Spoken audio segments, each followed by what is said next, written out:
Hi guys, I'm Alex Holmstrom, and this is the Alex at Bat podcast. When it comes to anything to do with current, throwback, sports news, athletics, highlights, big plays, we will always be at bat, just like Jason Holmstrom, which we got on today's episode. In today's episode, we are going to do a rapid fire episode where we are going to do like a 1-minute timer on each topic, more like Super Bowl questions, since Super Bowl is coming up this Sunday. Next up. Okay. So I believe the first one that you wanted to discuss was Andy Reid versus Nick Sirianni, right? Correct. Okay. So do I have the timer started? Oh yeah. You want me to restart it? No, well, right now is fine. Ready? All right. 3, 2, 1, go. Okay. So I guess if you have to go with Super Bowl experience, obviously you're going to pick Andy Reid. But for obvious reasons, because we're Eagles fans, I want to go Nick Sirianni. When you're looking at the statistics, it's funny because their paths crossed a while ago in Kansas City when Andy Reid came to Kansas City from the Eagles. Nick Sirianni was actually there. Andy Reid automatically identified Sirianni as a capable guy, which is kind of the reason why he sent him packing. He already had a guy coming with him. I'm trying to remember. Oh, David Culley. And so he knew Sirianni would get a job. He ended up with the Eagles. Reid has posted a 140 and 102 record with the Eagles. Has a 128-52 record with the Chiefs. Been to a Super Bowl with both. Won one with the Chiefs. You got to go with Reid when it comes to experience, but I'm going to go with Sirianni because I like the guy 25-12 since he's been an Eagle head coach. So I definitely feel like when it comes to the coaches, Andy Reid has the more experience. I definitely feel like Andy Reid knows how to win a Super Bowl, but I definitely think Andy Reid knows how to win a Super Bowl better than Nick Sirianni does, because I don't think Nick Sirianni ever won a Super Bowl. Has he ever been to a Super Bowl? I don't think he has. And I know that definitely, I started to think this a lot, but like that, him getting fired is definitely going to give him some motivation to win that game now, because like he wants to show the guy who fired him that he can win a Super Bowl too. Yeah, I mean, I've seen in the press there's really no hard feelings as far as that goes, but maybe in the back of his mind, sure, that would be a little bit of vindication for getting fired there. Absolutely. And next up we have Patrick Mahomes versus Jalen Hurts, quarterback battle. Am I on the minute timer? Yeah. All right, here we go. First of all, I'm going to say Hurts for obvious reasons again. Commonalities they have in common. They're both from Texas. They're both MVP caliber quarterbacks. They're both in the running for MVP. And they are the first black quarterbacks to be meeting up in the Super Bowl ever, which is kind of cool. Now, as far as differences, Mahomes definitely does have a little bit of an edge when it comes to things like passing yards and touchdowns. However, you got to give Jalen Hurts, especially a healthy Jalen Hurts, a strong advantage on the ground. His 13 rushing touchdowns to Mahomes' 4 is pretty lopsided. So if they get anywhere in range, plus you look at the longest run of the year, Mahomes had a 20-yard long run, but then you got Jalen Hurts with 42. So, I mean, you get him anywhere within range, Jalen Hurts is going to be a threat passing or running. absolutely. I would say for Patrick Mahomes, he finished the year with 40 passing touchdowns, and Jalen Hurts finished the year with 22 passing touchdowns. I definitely think the way how the Chiefs and the Eagles win, like from a quarterback standpoint, for a quarterback perspective, Jalen Hurts will have to do a lot of both. He's gonna have to I feel like he needs to pass the ball more this week.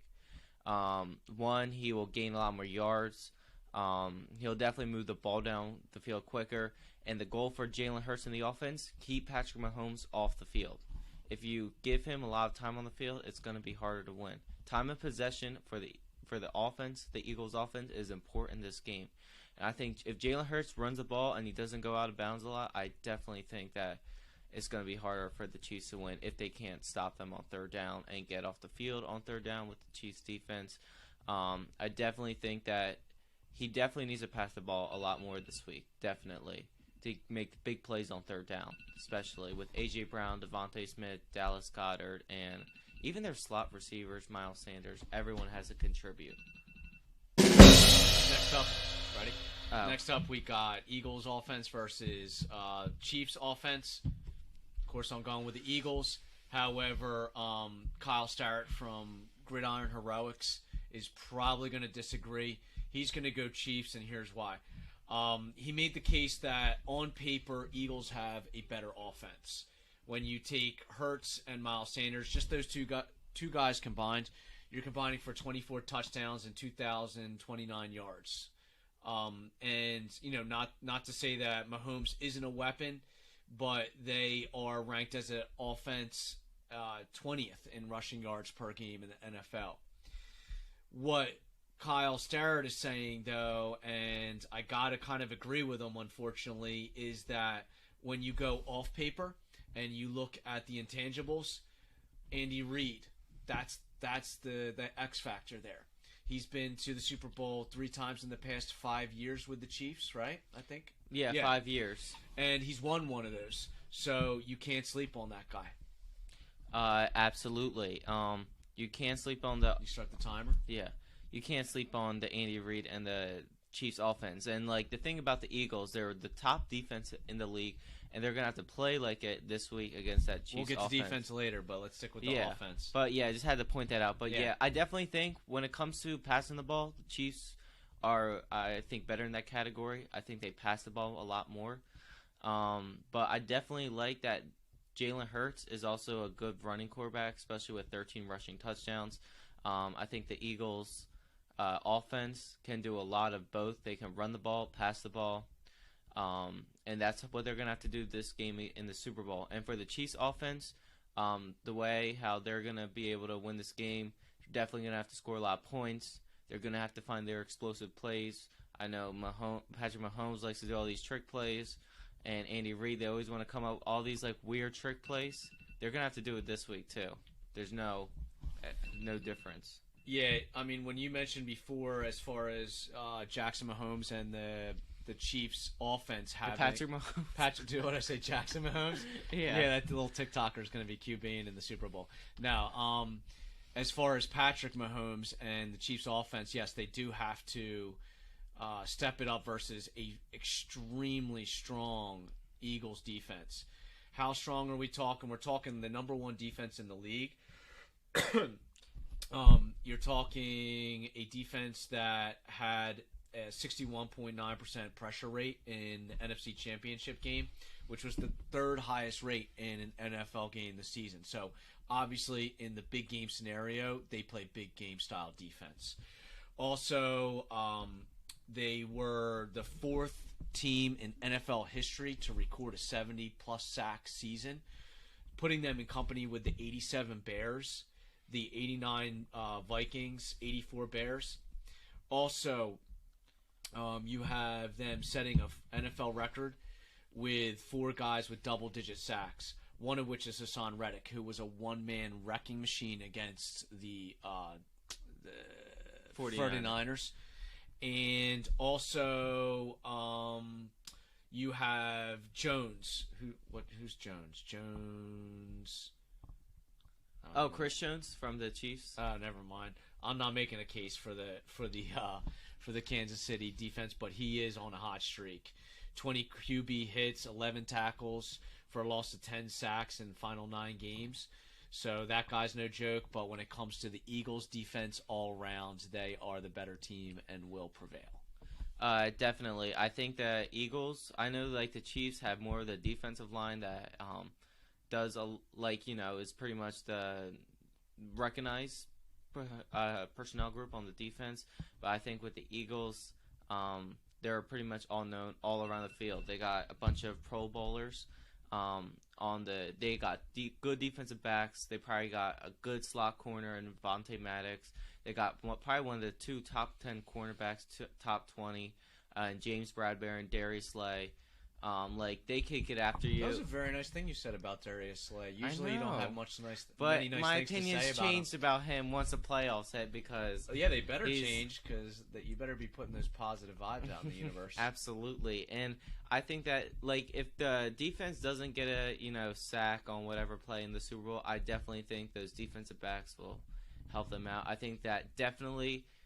They can get a lot of pressure on Mahomes. Actually, I didn't know this, but I found this out today that the Chiefs' left tackle and right tackle allowed the most pressures on the team, and that means Hassan Reddick on the right side. Andrew Wiley is the Chiefs' right tackle, and he's going to have a hard time, especially if you say one of the guys who's allowed one of the most pressures on the team when it comes to quarterback pressures when he's blocking people. So I definitely think Hassan Reddick could have a field day against their two tackles. All right.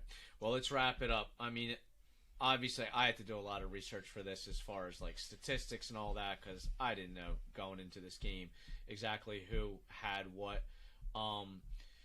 My overall feel for the game, I did when you were considering that the Reid's been there a bunch of times into the Super Bowl versus somebody like Sirianni who's relatively new to the whole thing, especially the head coaching position. I guess it's his second full season as the Eagles head coach. And you can look at it like Kyle Sterrett did from Gridiron Heroics, where he said the X factor is Andy Reid. He's been there before. He will carry them through. He will get them to win another Super Bowl. But at the same time, there was a time that Andy Reid hadn't won a Super Bowl. And it was the first time for him as well. And so my point is that the Eagles have a great team. Why not the Eagles? Yeah, and I also thought about this too. So the last time we won the Super Bowl, Bill Belichick, the Patriots versus Eagles Super Bowl.